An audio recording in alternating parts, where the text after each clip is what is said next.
जय सियाराम मित्रों, केसरी कोट ज्योतिष यूट्यूब चैनल पर आप सभी का मैं के एन गॉड हार्दिक अभिनंदन करता हूँ। दोस्तों, आज हम बात करेंगे 51 शक्तिपीठों में से माँ ज्वाला देवी के मंदिर की और उनकी कथा की। उससे पहले ये 51 शक्तिपीठ कैसे बने उसकी थोड़ी सी चर्चा कर लेता हूँ। राजा दक्ष ने जब हवन किया था तो माता सती को उन्होंने उस हवन में नहीं बुलाया था। माता सती बिना बुलाए अपने पिता के घर आई। राजा दक्ष ने उस आयोजन में भगवान भोलेनाथ का बहुत अपमान किया, उनको बहुत अशब्दों का प्रयोग किया। तो माता सती को भगवान शिव का अपमान सहन नहीं हुआ और वह अपने पिता के द्वारा किया गया हवन कुंड उसमें कूद गई। शिव के भक्तों ने जब ये देखा माता सती ने ये कर लिया तो उन्होंने वहां उत्पाद मचाया। जब भोलेनाथ को इस बात का ज्ञान हुआ तो फिर वह भी रुद्र अवतार लेके आ गए और उन्होंने माता सती के शरीर को अपने कंधे पे रख के और शोक में उसमें व्याकुल हो गए। सब देवता घबराने लग गए भोलेनाथ की ये स्थिति देखकर। तब भगवान विष्णु ने ब्रह्मा जी के कहने पर अपने सुदर्शन चक्र से भोलेनाथ की ये स्थिति को तोड़ने के लिए और पृथ्वी लोक को उनकी क्रोध से बचाने के लिए सुदर्शन से माता सती के शरीर के 51 भाग कर दिए और ये शरीर के जो जो भाग 51 जिस जगह पर गिरे वह जगह 51 शक्तिपीठों के कहलाई और जिनका अलग अलग नाम है। उन्हीं 51 शक्तिपीठों में से एक ये ज्वालामुखी माता का मंदिर भी एक शक्तिपीठ के नाम से विख्यात है। ये हिमाचल प्रदेश में कांगड़ा गांव से 30 किलोमीटर दूरी पर स्थित है।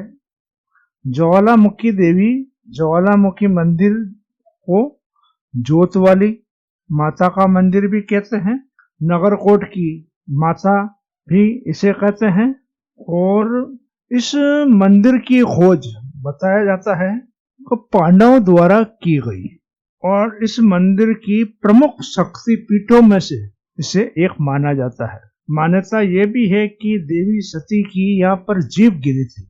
जब सुदर्शन चक्र से भगवान विष्णु ने देवी सती के शरीर के 51 भाग किए थे तो माता की जीभ इस स्थान पे गिरी थी।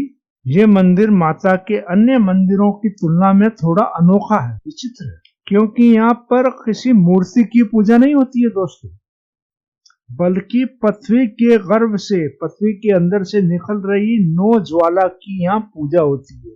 यहाँ मूर्ति नहीं है, अंदर से 9 ज्वाला निकल रही है पृथ्वी के गर्भ से, उसकी पूजा होती है।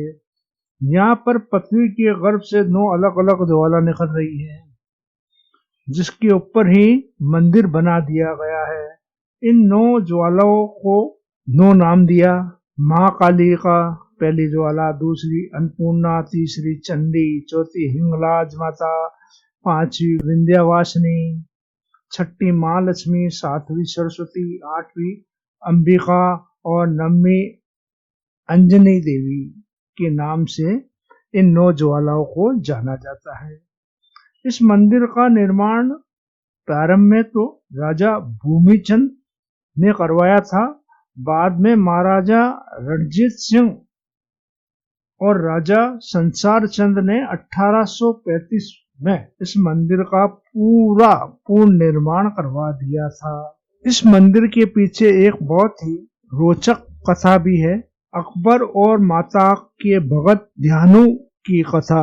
इस जगह के बारे में ये कथा बहुत प्रसिद्ध है। जिन दिनों ये बात उन दिनों की है जिन दिनों भारत में मुगल सम्राट अकबर का राज था। उन्हीं दिनों की ये घटना है। हिमाचल के नौदान ग्राम निवासी माता का एक सेवक था जिसका नाम था ध्यानु भगत 1000 यात्रियों सहित माता के दर्शन के लिए वे जा रहा था। इतना बड़ा दल देखकर बादशाह के सिपाही ने भगत ध्यानु को चांदनी चौक दिल्ली में उन्हें रोक लिया और अकबर के दरबार में लाकर ध्यानु भगत को अकबर के सामने पेश किया। बादशाह ने पूछा ध्यानु भगत से, तुम इतने आदमियों को साथ लेकर कहाँ जा रहे हो? तो ध्यानु ने हाथ जोड़कर उत्तर दिया, मैं ज्वाला माई के दर्शन के लिए जा रहा हूँ महाराज। मेरे साथ जो ये लोग हैं वे भी माता के भगत है और यात्रा पर मेरे साथ जा रहे हैं। अकबर ने ये सुनकर कहा, ये ज्वाला मैया कौन है और वहां जाने से क्या होगा? ध्यानु भगत ने उत्तर दिया, महाराज ज्वाला माई संसार का पालन करने वाली माता है। ये भक्तों के द्वारा सच्चे हृदय से की गई प्रार्थना स्वीकार करती है माता। अपने बच्चों को तकलीफ दुख से दूर करती है ये माता। उनका प्रताप ऐसा है महाराज, उनके स्थान पर आज भी सदियों से और आज भी बिना तेल बाती के ज्योति जलती रहती है। हम लोग प्रतिदिन उस ज्योति के दर्शन करने ज्वाला माता के मंदिर में जाते हैं। अकबर ने कहा, अच्छा, अगर तुम्हारी भक्ति सच्ची है तो फिर देवी माता जरूर तुम्हारी इज्जत रखेगी। अगर वह तुम जैसे भक्तों का ध्यान नहीं रखे तो फिर तुम्हारी भक्ति का क्या फायदा? या तो वह देवी ही यकीन के काबिल नहीं है या फिर तुम्हारी भक्ति झूठी है। इंतजाम के लिए हम तुम्हारे इस घोड़े की गर्दन अलग कर देते हैं। तुम अपनी देवी से कहकर उसे दोबारा जिंदा करवा लेना। इस प्रकार अकबर ने आदेश दिया अपने सैनिकों को और ध्यानु भगत की घोड़े का सिर उसकी गर्दन से अलग कर दिया। ध्यानु भगत ने कोई उपाय न देखकर बादशाह से 1 माह तक घोड़े के सर और उसके धड़ को सुरक्षित रखने की बादशाह से प्रार्थना की। अकबर ने ध्यानु भगत की बात को मान ली और उसे यात्रा करने की अनुमति दे दी। अकबर बादशाह से विदा लेकर ध्यानु भगत अपने साथियों सहित माता के दरबार में जा पहुंचा और स्नान आदि कर फिर पूजा आदि करी और रात भर वहां पे उसने माता की रात्रि जुगा किया। प्रातःकाल आरती के समय हाथ जोड़कर ध्यानु भगत ने माता से प्रार्थना की, हे मातेश्वरी, आप तो स्वयं अंतर्यामी है। बादशाह मेरी भक्ति की परीक्षा ले रहा है। मेरी लाज माता, हे मातेश्वरी, आपके हाथ में है। आप मेरी लाज रखना और मेरे घोड़े को अपनी कृपा और शक्ति से जीवित कर देना। कहते हैं कि माता, आपने भक्तों की लाज रखी है और आप मेरी भी लाज रखना और माँ, मेरे घोड़े को जिंदा कर देना। तो माता ने ध्यानु भगत की ये प्रार्थना, दिल से की हुई ये प्रार्थना सुनी और ध्यानु भगत का घोड़ा वहां जो बादशाह अकबर के दिल्ली में सुरक्षित रखा गया था वह जिंदा हो गया। ये सब देखकर बादशाह अकबर हैरान रह गए, परेशान रह गए। अरे ये क्या हुआ? अभी तो ध्यानु भगत वापस आया ही नहीं और उसकी माता ने ये कैसी कृपा करके मृतक घोड़े को जिंदा कर दिया। उसने अपनी सेना को बुलाया और निर्णय लिया कि वह खुद उस मंदिर के दर्शन करने जाएगा, ऐसी चमत्कारी माता को देखेगा तो वो कौन सा स्थान है। और वह दिल्ली से ज्वाला माता के मंदिर के दर्शन के लिए कांगड़ा की तरफ निकल पड़ा। वहां पहुंचकर फिर उसके मन में एक शंका हुई। उसने अपनी सेना से पूरे मंदिर में पानी डलवाना शुरू कर दिया। तो देखते हैं कि ये माता की जो ये ज्वाला है ये कितनी देर तक चलती है। उसने अपनी सेना को कहा कि तुम इस मंदिर में पानी डालते रहो और अकबर की सेना के सभी सिपाही उस मंदिर में पानी डालते रहे, लेकिन माता की वह ज्वाला, वह जोत बुझी नहीं।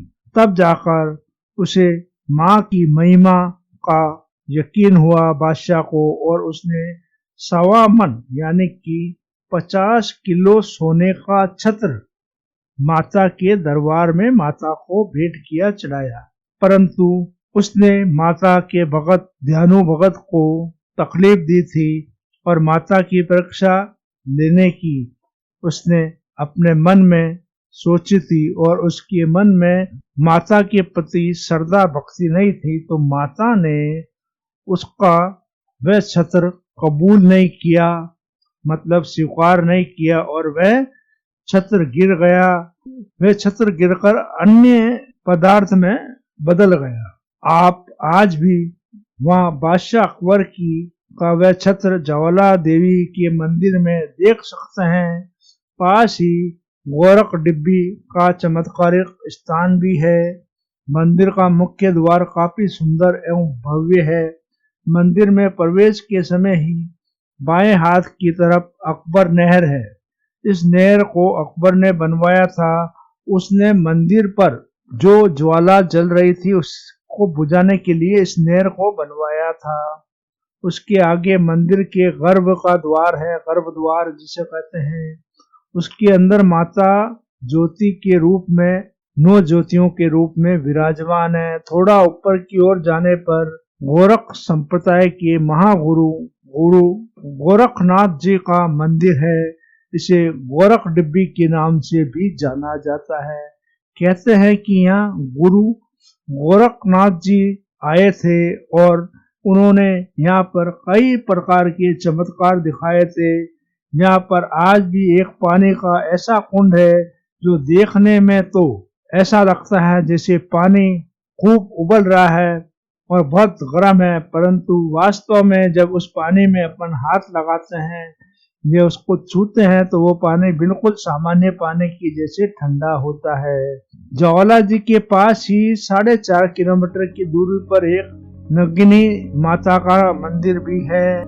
इस मंदिर में जुलाई और अगस्त के माह में मेले का आयोजन किया जाता है। 5 किलोमीटर की दूरी पर रघुनाथ जी का मंदिर है जो राम, लक्ष्मण और सीता को समर्पित है। इस मंदिर का निर्माण भी कहा जाता है कि पांडवों द्वारा करवाया गया था। ज्वालामुखी मंदिर की चोटी पर सोने की परत चढ़ी हुई है। चमत्कारिक है ज्वाला। पृथ्वी के गर्भ से इस तरह से कि ज्वाला निकलना वास्तव में कोई आश्चर्य की बात नहीं, क्योंकि पृथ्वी के अंदर हलचल होती रहती है। पूरी दुनिया में कहीं ना कहीं ज्वाला यानी गर्म पानी निकलता रहता है, तो कहीं कहीं तो ये बाकायदा पावर हाउस में भी बदल दिया गया है जिसमें बिजली उत्पादन की जाती है। लेकिन यहाँ पर ज्वाला प्राकृतिक न होकर एक चमत्कारिक है, क्योंकि अंग्रेज काल में अंग्रेजों ने अपनी तरफ से पूरी कोशिश लगा ली, अपना पूरा जोर लगा लिया कि इस जमीन के अंदर से जो निकल रही ऊर्जा है हम उसका इस्तेमाल करेंगे, लेकिन उनकी लाख कोशिश बेकार गई और वे उस ऊर्जा को ढूंढ नहीं पाए कि वो कहाँ से आ रही है। वही अकबर ने भी लाख कोशिश करी थी इस प्राकृतिक चमत्कारिक ज्वाला को बुझाने की, और वह भी अपने सेना के साथ लाख कोशिश करने के बाद हार गया। ये दोनों बातें इस बात को सिद्ध करती है कि यहाँ ज्वाला चमत्कारिक रूप से ही निकलती है, ना कि प्राकृतिक रूप से। क्योंकि अगर प्राकृतिक रूप से निकलती तो इतना ये सब प्रयत्न करते थे, करने से वह खत्म हो सकती थी। नहीं तो आज अगर प्राकृतिक रूप से होती तो आज यह मंदिर की जगह मशीनें लगी रहती और बिजली उत्पादन होती रहती। मित्रों, ये ज्वाला मैया कांगड़ा वाली नगरकोट की माता के मंदिर का इतिहास, मंदिर की शक्ति, चमत्कारिक मंदिर का कैसे निर्माण हुआ और माता ज्वाला नगरकोट की माता का अपने भक्तों के प्रति आशीर्वाद कैसा रहता है, इस बारे में ये कथा और इस मंदिर के बारे में बताया। मैं कोशिश करूंगा आपको पूरे 51 शक्तिपीठों के बारे में बताऊं, ताकि जो मेरे मित्र भाई हैं जिनको पता है उनके लिए तो बहुत अच्छी बात है, जिनको पता नहीं है हमारे आध्यात्मिक, हमारे चमत्कारिक, हमारे देवी की हम पे कितनी कृपाएं है, उनको ये नई जानकारी मिले और हमारी नई पीढ़ी हमारे आध्यात्मिक स्वरूप को वापस जान पाए और हम अपने वास्तविक पुराने रूप को पहचान सकें। दोस्तों, अगर आपको मेरा ये वीडियो पसंद आया हो तो लाइक करें, शेयर करें और हाँ दोस्तों, बेल का आइकन दबाना ना भूलें, इससे मेरे चैनल पर नई जानकारी शीघ्र आपको मिल सके। साथ ही आपने मेरा चैनल अभी तक सब्सक्राइब नहीं किया है तो अभी करें।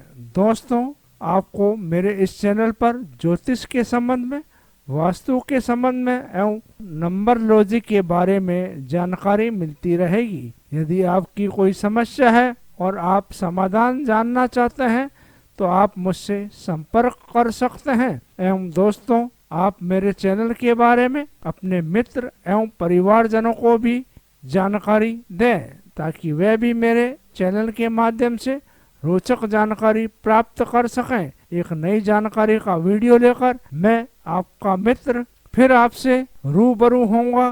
तब तक आप मस्त रहें, स्वस्थ रहें और आनंद में रहें। धन्यवाद। जय सिया राम।